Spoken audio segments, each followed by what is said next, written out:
ಒಂದು ಕಾಲದಲ್ಲಿ ಮೀರಾ ಎಂಬ ದಯಾಳು ತಾಯಿ ಮತ್ತು ಅವಳ ಕುತೂಹಲದ ಮಗಳು ಅನ್ಯಾ ಇದ್ದರು. ಅನ್ಯಾಗೆ ಮೋಡಗಳಿದ್ದರೂ ಹೊಲಿಗೆ ಆಟವಾಡುವುದು ತುಂಬ ಇಷ್ಟ.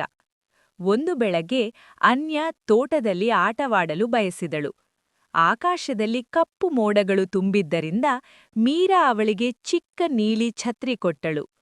ಇದನ್ನು ಜೊತೆಕೊಂಡು ಹೋಗು ಎಂದು ತಾಯಿ ಮೃದುವಾಗಿ ಹೇಳಿದರು.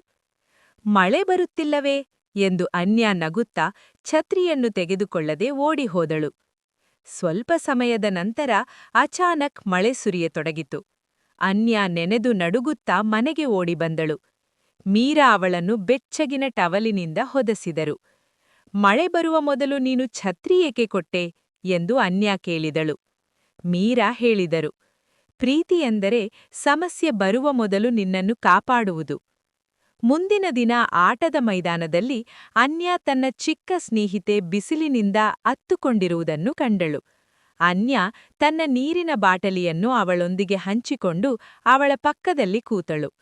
ಆ ಸಂಜೆ ಮೀರಾ ಅನ್ಯಾಳನ್ನು ಅಪ್ಪಿಕೊಂಡು, ನಿನ್ನ ಬಗ್ಗೆ ನನಗೆ ತುಂಬಾ ಹೆಮ್ಮೆಯಿದೆ ಎಂದರು. ಅನ್ಯಾ ನಗುತ್ತಾ, ಅಮ್ಮ, ನಾನು ನಿನ್ನಿಂದಲೇ ಕಲಿತೆ ಎಂದಳು.